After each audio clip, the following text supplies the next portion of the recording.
بسم اللہ الرحمن الرحیم الحمد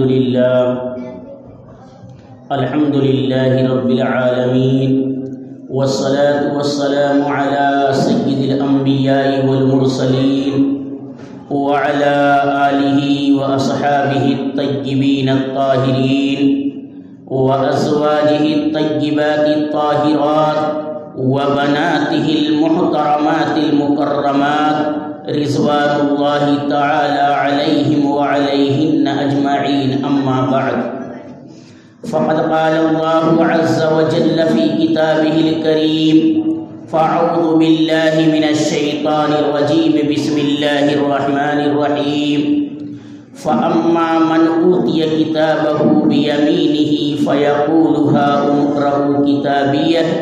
إني ظننت أني ملاق حسابيه فهو في عيشة راضية. صدق الله مولانا العظيم. وعن عبد الله بن مسعود رضي الله تعالى عنه قال: قال رسول الله صلى الله عليه وسلم: لا تزال قدم ابن آدم يوم القيامة حتى يسأل عن خمس: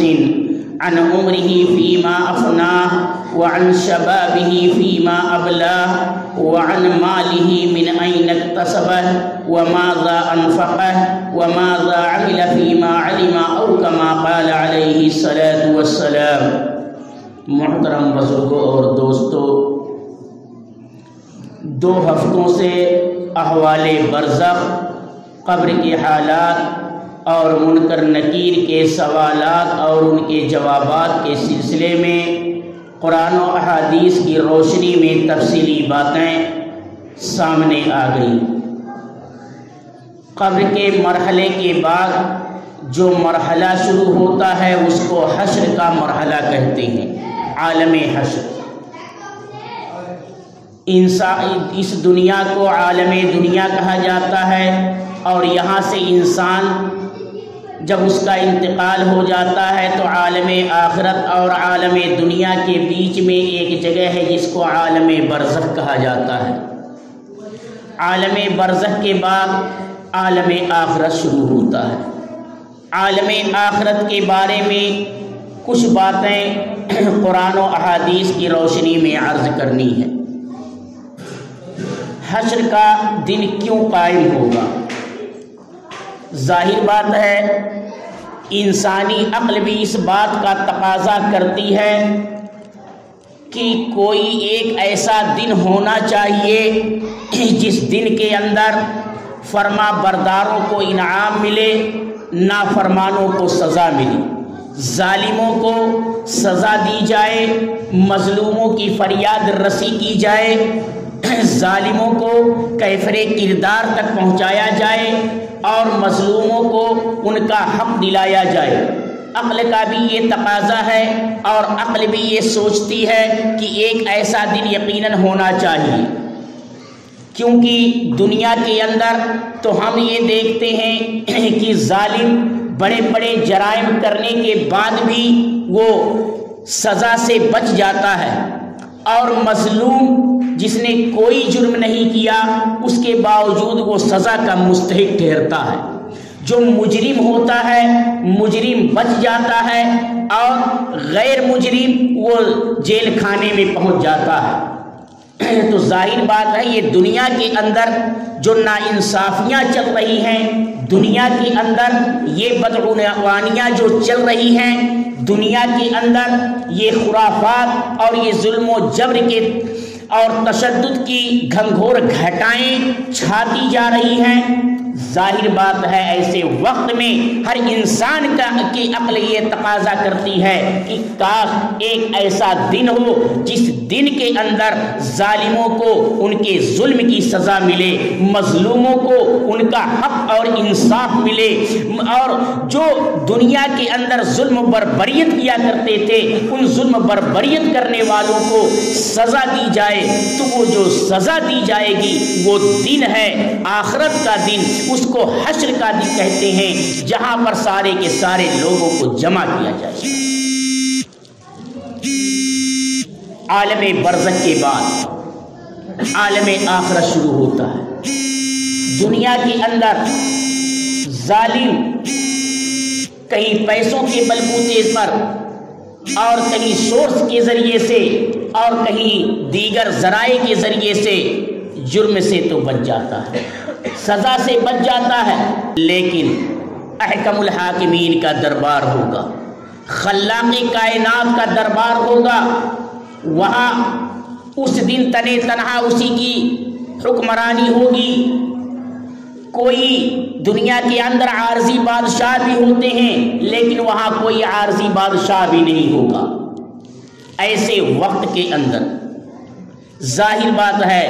اللہ کی عدالت لگے گی، اللہ عدالت کی کرسی پر بیٹھے گا اور کہے گا نافرمانوں کو میرے آگے کیا جائے، ایک ایک جرم کا وہاں حساب لیا جائے گا، ایک ایک اعمال کی پوچھ گچھ ہوگی، ایک ایک چیزوں کے بارے میں اس سے سوالات کیے جائیں گے۔ مختلف قسم کی عدالتیں حشر کے میدان میں لگیں گی، اور جب وہ حشر کا میدان شروع ہوگا، برزخ میں انسان جب پہنچا، اب عالم آخرت کی جب کاروائی شروع ہوگی تو اللہ تبارک و تعالی حضرت اسرافیل علیہ السلام کو حکم کریں گے کہ اسرافیل اب تم سور پھونک دو، اب سور پھونک دو۔ حضرت اسرافیل علیہ السلام حکم خداوندی پر عمل کرتے ہوئے سور پھونکیں گے۔ وہ سور کیا ہے؟ ایک وہ خطرناک اور ڈراؤنی آواز ہے جو جس آواز کو سنتے ہی لوگ بے تحاشا اپنے عقل و خرد کو کھو بیٹھیں گے اور نکل پڑیں گے، ان کو خود نہیں پتا ہوگا ہم کدھر جا رہے ہیں۔ ایسا بدحواسی سب پر طاری ہوگی، اور یہ قرآن بیان کر رہا ہے، اس منظر کو قرآن بیان کر رہا ہے۔ یا ایھا الناس اتقوا ربکم ان زلزلۃ الساعۃ شیء عظیم، اے لوگو تم اپنے اس پروردگار سے ڈرو، اے لوگو اپنے اس پروردگار سے ڈرو۔ یا ایھا الناس اتقوا ربکم ان زلزلۃ الساعۃ شیء عظیم، بے شک قیامت کا زلزلہ، قیامت کا جھٹکا، قیامت کی ہولناکی بہت بڑی چیز ہے۔ قرآن جس کو شیء عظیم کہہ کر کے پکارے، اس کی ہولناکی کا اندازہ انسان نہیں لگا سکتا۔ قرآن کہہ رہا ہے یا ایھا الناس اتقوا ربکم ان زلزلۃ الساعۃ شیء عظیم۔ آگے قرآن بیان کر رہا ہے یہ شیء عظیم کہ وہ قیامت کی ہولناکی بڑی زبردست ہوگی، اس کا دھماکہ بڑا زبردست ہوگا۔ یوم ترجف الراجفہ تتبعها الرادفہ قلوب یومئذ واجفہ، ایک زور کا دھماکہ ہوگا، اس کے بعد پھر دوسرا ایک دھماکہ ہوگا، اور ایسا دھماکہ ہوگا کہ لوگوں کے قلوب الٹ جائیں گے۔ تتبعها الرادفہ کہ لوگوں ایک زور کا دھماکہ ہوگا۔ یوم ترجف الراجفہ تتبعها الرادفہ قلوب یومئذ واجفہ، اس دن بہت سارے دل الٹ جائیں گے، کلیجے پھٹ جائیں گے، ٹکڑے ٹکڑے ہو جائیں گے۔ وہ ہولناکی کا دن جس کو قرآن شیء عظیم کے ذریعے سے بیان کر رہا، یا ایھا الناس اتقوا ربکم ان زلزلۃ الساعۃ شیء عظیم یوم ترونها تذهل كل مرضعۃ عما ارضعت وتضع كل ذات حمل حملها وترى الناس سکارى وما هم بسکارى، کہ وہ ایسا خطرناک اور ہولناک دن ہوگا جس دن اس کو دیکھے گی وہ عورت جو اپنے دودھ پیتے بچے کو دودھ پلاتی ہے۔ ایک ماں کو اپنے دودھ پیتے بچے سے کتنی زیادہ محبت ہوتی ہے، اس کی محبت کا کوئی اندازہ نہیں لگا سکتا۔ ماں کو اپنے دودھ پیتے بچے سے کتنی محبت ہوتی ہے، اس کی محبت کا کوئی اندازہ نہیں لگا سکتا۔ قرآن بیان کر رہا ہے جس دن وہ حولناکی والا دن آئے گا، وہ شیء عظیم کا ظہور ہوگا، قیامت کا زلزلہ برپا کیا جائے گا، تو دودھ پلانے والی ماں اپنے بچے کو بھول جائے گی، اپنے بچے کو بھول جائے گی۔ اور فرمایا کہ وہ حمل والی عورتیں اس آواز سے ان کے حمل ساقط ہو جائیں گے، لوگ بدحواسی کے عالم میں ادھر سے ادھر پھر رہے ہوں گے، ایسا محسوس ہوگا کہ وہ نشے کی حالت میں ڈول رہے ہیں۔ وما هم بسکار، قرآن کہہ رہا حالانکہ وہ نشہ نہیں ہوگا، وہ نشہ نہیں ہوگا۔ وما هم بسکارا ولکن عذاب اللہ لشدید، لیکن اللہ کا عذاب بڑا سخت ہے۔ تو دنیا کے اندر جو لوگ جرائم کر کے بچ گئے، سزا نہیں ملی، تو انسانی عقل بھی یہ کہتی ہے کہ ایسے ظالموں کے لیے کوئی دن ہونا چاہیے، اور وہ دن ہے حشر کا دن، وہ دن ہے آخرت کا دن، جس دن قیامت برپا کی جائے گی۔ قیامت کی ہولناکی کو قرآن مقدس میں کئی مقامات پر بیان کیا گیا کہ قیامت کا وقوع کیسے ہوگا، اس کی تباہ کاریاں کیسی ہوں گی،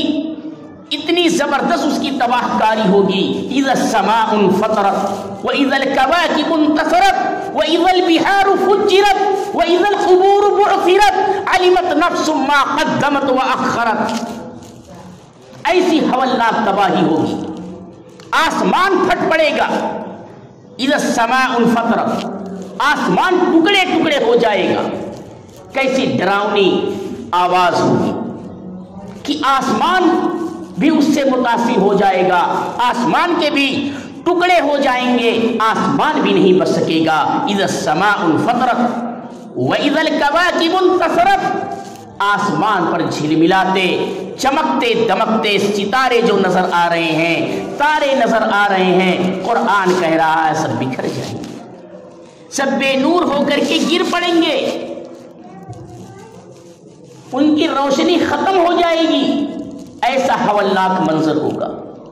وَإِذَا الْكَوَاكِبُ انتثرت وَإِذَا الْبِحَارُ فُجِّرَتْ، اور یہ سمندر، یہ دریائیں جو ہمیں نظر آ رہی ہیں، اس کو بھڑکا دیا جائے گا، اس کو آگ میں تبدیل کر دیا جائے گا، کھولنے لگے گا سمندر کا پانی۔ وَإِذَا الْبِحَارُ فُجِّرَتْ وَإِذَا الْقُبُورُ بُعْثِرَتْ، وہ آواز سن کر کے لوگ قبروں سے لوگوں کی قبریں پھٹ جائیں گی، اور لوگ قبروں سے اٹھ کر کے چل دیں گے، کہیں گے ہائے کدھر جا رہے ہیں، ہاں ایک ہانکنے والا فرشتہ سب کو ہانک رہا ہوگا حشر کی طرف کہ چلو اس میدان کی طرف جس میدان کے اندر تمہارا حساب و کتاب ہوگا۔ زمین بالکل برابر کر دی جائے گی، زمین میں کہیں نیچ اونچ نہیں ہوگی۔ آج زمین کا نقشہ الگ ہے، جب حشر قائم کی جائے گی، جب حشر کا دن ہوگا، یہ سارے نقشے مٹا دیے جائیں گے، نہ مکانات ہوں گے، نہ پہاڑ ہوں گے، نہ دریائیں ہوں گی، نہ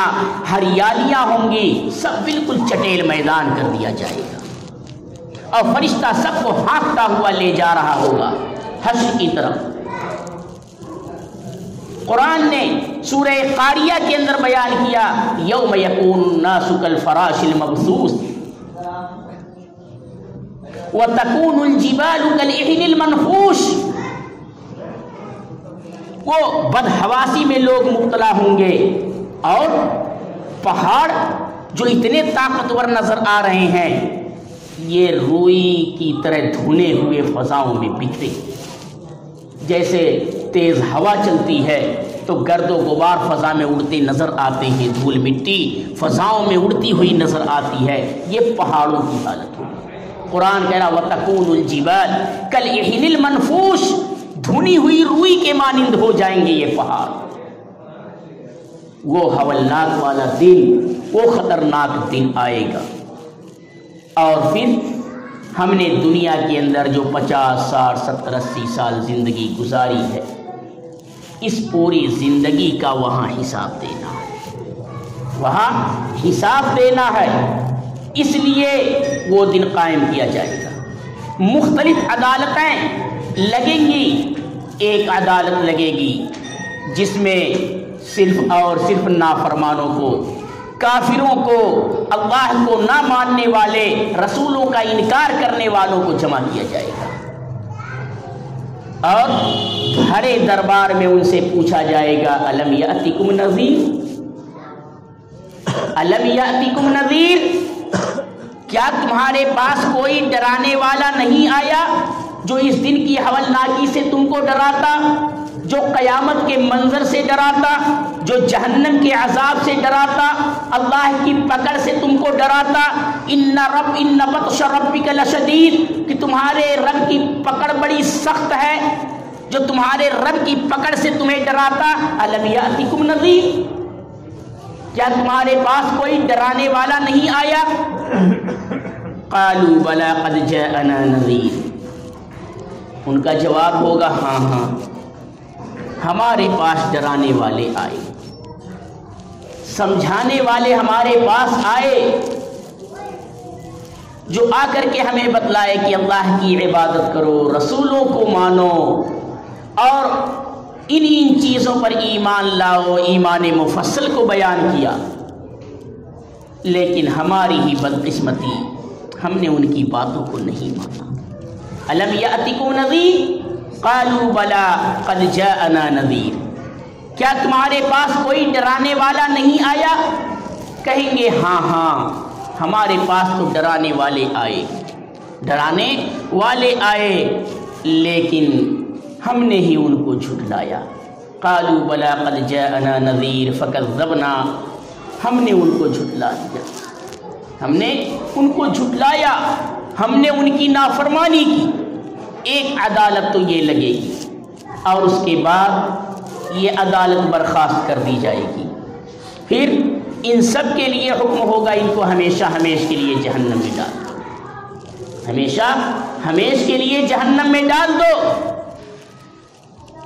پھر عدالت دوسری لگے گی، اب بلایا جائے گا ایمان والوں کو، ایمان والوں کی عدالت لگے گی۔ اللہ پوچھے گا میرے بندے، میں نے تجھے صحت دیا، تندرستی دیا، سب کچھ دیا، یہ بتلا میرے فریضے کو ادا کیا کہ نہیں کیا؟ میرے فریضے کو ادا کیا کہ نہیں کیا؟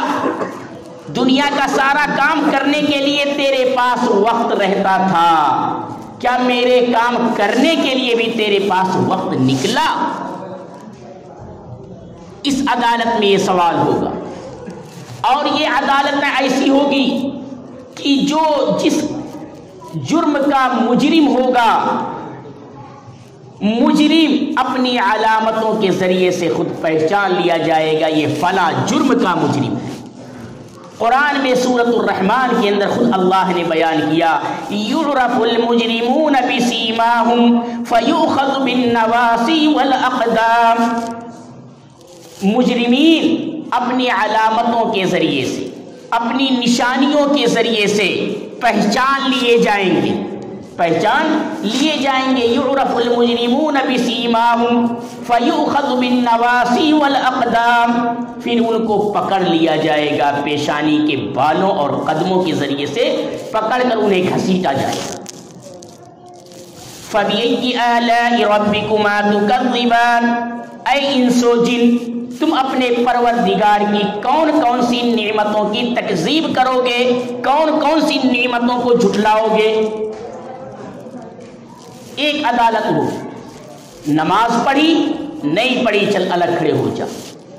روزہ رکھا نہیں رکھا چل الگ کھڑے ہو جا، زکات تیرے اوپر فرض تھی، زکات اپنے مال کا ادا کیا نہیں کیا چل الگ کھڑا ہو جا، تجھے اللہ نے صحت و تندرستی دی تھی، عقل و خرد دی تھی، تو نے حلال راستہ چھوڑ کر سٹے بازی والا راستہ اپنایا، چل ادھر کھڑے ہو جا۔ ہر جرم کے مجرموں کو الگ الگ کٹہرے میں کھڑا کیا جائے گا۔ امام ابو حنیفہ رحمۃ اللہ علیہ کے بارے میں لکھا ہے، سورۃ الیاسین کی جب اس تلاوت کرتے ہوئے اس آیت پر پہنچتے تھے، وَامْتَازُوا الْيَوْمَ أَيُّهَا الْمُجْرِمُونَ، تو زارو قطار روتے تھے، اتنے چیخ مار کر کے روتے تھے پڑوسیوں کو ترس آ جاتا تھا۔ وَامْتَازُوا الْيَوْمَ أَيُّهَا الْمُجْرِمُونَ، اس دن حشر کے میدان میں اللہ کی طرف سے ایک پکارنے والا پکارے گا، اے مجرموں آج تم علیحدہ علیحدہ صفوں میں ہو جاؤ، علیحدہ علیحدہ صفوں میں، علیحدہ علیحدہ جماعتوں میں، علیحدہ علیحدہ گروہ میں تم کھڑے ہو جاؤ۔ وَامْتَازُوا الْيَوْمَ أَيُّهَا الْمُجْرِمُونَ، اے مجرموں آج تم فرما برداروں کے ساتھ خلط ملط مت کرو۔ دنیا کے اندر تم فرما برداروں کے ساتھ ملے رہتے تھے، لیکن آج یہ اللہ کی عدالت ہے، یہاں فرما برداروں سے تم جدا ہو جاؤ، فرما برداروں سے تم الگ ہو جاؤ۔ وَامْتَازُوا الْيَوْمَ أَيُّهَا الْمُجْرِمُونَ، امام ابو حنیفہ رحمۃ اللہ علیہ اس آیت پر پہنچتے تو زار و قطار روتے تھے اور یہ کہتے تھے نہ جانے میرا انجام فرما برداروں میں ہوگا یا نافرمانوں میں ہوگا، میرا انجام فرما برداروں میں ہوگا یا نافرمانوں میں۔ حشر کا میدان قائم ہوگا، ہر جرم کے مجرموں کو الگ الگ کٹہرے میں کھڑا کیا جائے گا، اور اس کے بعد اللہ کی طرف سے حکم ہوگا نامہ اعمال فضا میں بکھیر دیا جائے، نامہ اعمال فضاؤں میں بکھیر دیا جائے، اڑا دیا جائے گا سب کا نامہ اعمال، اور جو جیسا ہوگا فرما بردار ہوگا اس کا نامہ اعمال اس کے داہنے ہاتھ میں سیدھے ہاتھ میں آ جائے گا، اور جو نافرمان ہوگا جو جرم والا ہوگا اس کا نامہ اعمال اس کے بائیں ہاتھ میں پہنچ جائے گا، بغیر کسی ارادے کے خود بخود وہ پہنچ کر کے رہے گا۔ اسی کو خطبے کے اندر اسی آیت کو میں نے پڑھی تلاوت کی، فَأَمَّا مَنْ أُوتِيَ كِتَابَهُ بِيَمِينِهِ فَيَقُولُ هَاؤُمُ اقْرَءُوا کتابیہ، وہ شخص جس کا نام اعمال اس کے داہنے ہاتھ میں دیا جائے گا، اس کے سیدھے ہاتھ میں اس کا نام اعمال دیا جائے گا، وہ مارے خوشی کے اچھل رہا ہوگا، مارے خوشی کے کود رہا ہوگا، مارے خوشی کے ادھر سے ادھر دوڑ رہا ہوگا، رشتہ داروں سے کہہ رہا ہوگا، دوست و احباب سے کہہ رہا ہوگا، اعزا اقربا سے کہہ رہا ہوگا، ملنے جلنے والوں سے کہہ رہا ہوگا، اپنے پڑوسیوں سے کہہ رہا ہوگا کہ ہاؤم اقرؤوا کتابیہ، ذرا یہ میرا نامہ اعمال تو پڑھو، میرا نامہ اعمال پڑھو، میرے رب نے مجھے کامیاب کر دیا۔ نامہ اعمال کا داہنے ہاتھ میں مل جانا یہ کامیابی کی علامت، مارے خوشی کے۔ فَأَمَّا مَنْ أُوتِيَ كِتَابَهُ بِيَمِينِهِ، وہ شخص جس کا نامہ اعمال اس کے داہنے ہاتھ میں عطا کر دیا جائے گا، سیدھے ہاتھ میں دے دیا جائے گا، فَيَقُولُ هَاؤُمُ اقْرَءُوا کتابیہ، تو وہ کہے گا لوگوں سے اے لوگوں یہ میرا نامہ اعمال ذرا پڑھو تو میرے رب نے مجھے کیسا کامیاب کیا۔ ہاؤم اقرؤوا کتابیہ، میرے رب نے مجھے کامیاب کر دیا ہے۔ فی جنت عالیہ، اب اس کے بعد نامہ اعمال مل گیا، اب بلند و بالا جنت کے اندر میرا پروردگار مجھ کو پہنچا دے گا۔ قطوفہا دانیہ، جی جنت کے اندر پھلیں جھکے ہوئی ہوں گے، اور کہا جائے گا کلوا واشربوا ہنیئا بما اسلفتم فی الایام الخالیہ، کہا جائے گا میرے نیک بندو اب جنت میں تم پہنچ جاؤ اور جنت کی نعمتیں اپنی مرضی سے کھاؤ، اپنی مرضی سے کھاؤ پیو، کیونکہ دنیا کے اندر تم نے ہماری مرضی سے اپنی زندگی گزاری، اب جنت کے اندر تم داخل ہو جاؤ، وہاں اپنی مرضی سے زندگی گزارو۔ لیکن جس کا نامہ اعمال اس کے بائیں ہاتھ میں الٹے ہاتھ میں عطا کیا جائے گا، آگے قرآن کہہ رہا ہے وَأَمَّا مَنْ أُوتِيَ كِتَابَهُ بِشِمَالِهِ فَيَقُولُ يَا لَيْتَنِي لَمْ أُوتَ كِتَابِيَهْ، جس کا نامہ اعمال اس کے بائیں ہاتھ میں عطا کیا جائے گا، اس کے الٹے ہاتھ میں دے دیا جائے گا۔ وہ کہے گا ہائے میری ہلاکت، ہائے میری بربادی، ہائے میری تباہی، یا لیتنی لم اوت کتابیہ، ہائے اے کاش مجھے میرا نام اعمال نہ دیا جاتا، میرا نام اعمال مجھے عطا ہی نہ کیا جاتا۔ مارے شرمندگی کے وہ لوگوں کی نظروں سے چھپتا پھرے گا، لوگوں کی نظروں سے چھپتا پھرے گا کہ لوگ کہیں دیکھ نہ لیں کہ اس کو اس کا نامہ اعمال بائیں ہاتھ میں دے دیا گیا ہے۔ وَأَمَّا مَنْ أُوتِيَ كِتَابَهُ بِشِمَالِهِ فَيَقُولُ يَا لَيْتَنِي لَمْ أُوتَ كِتَابِيَهْ وَلَمْ أَدْرِ مَا حِسَابِيَهْ يَا لَيْتَهَا كَانَتِ الْقَاضِيَةَ۔ اور میں دنیا کے اندر میں اس دن کے آنے کا یقین اور گمان نہیں رکھتا تھا، اس دن کا آنے کا یقین اور گمان نہیں رکھتا تھا۔ وَلَمْ أَدْرِ مَا حِسَابِيَهْ، آگے وہ کہے گا یا لیتہا کانت القاضیہ، اے کاش ہماری پہلی موت جو ہم پر طاری ہوئی تھی اسی نے ہم کو خاتمہ کر دیا ہوتا کہ یہ دن ہمیں دیکھنا ہی نصیب نہ ہوتا، اسی دن ہمیں ختم کر دیا جاتا ہمیشہ ہمیش کے لیے، دوبارہ زندگی نہ دی جاتی، دوبارہ زندگی نہ دی جاتی۔ ما اغنا عنی مالیہ، کہ آج اس کو کوئی نہیں بچا سکتا، اس کا مال، اس کی دولت، اس کا بینک بیلنس، آج وہ کہے گا ہائے میرے یہ کسی کام کے نہیں رہے، میرے مال و دولت، میرے بینک بیلنس، جس بینک بیلنس کو ہم نے محفوظ رکھنے کے لیے، اپنی حویلیاں بنوانے کے لیے، اپنے بنگلے بنوانے کے لیے، غریبوں کے خون پسینے کی کمائی کو ہم نے ہڑپ کیا سود بیاج کے اندر، آج یہ ہمارا مال و دولت کسی کام کا نہیں، کسی کام کا۔ ہم نے دنیا کے اندر تو حویلیاں کھڑی کر دی، دنیا کے اندر ہم نے بنگلے بنا لیے، دنیا کے اندر ہم نے بینک بیلنس کر لیا سود و بیاج کے ذریعے سے، اور لوگوں پر ظلم و تشدد کے ذریعے سے ہم نے سب کچھ دنیا کے اندر کامیابی حاصل کر لی۔ ما اغنا عنی مالیہ، لیکن آج میرا یہ مال و دولت میرے کسی کام کا نہیں رہا۔ ہلک عنی سلطانی، میری جاہ و رتبہ نے آج مجھے ہلاک کر دیا، مجھے تباہ کر دیا۔ پھر فرشتوں کی طرف سے حکم ہوگا خذوہ فغلوہ ثم الجحیم صلوہ ثم فی سلسلۃ ذرعها 70 ذراعا فاسلکوہ۔ اے میرے فرشتوں، اس جرم، اس مجرم کو پکڑو،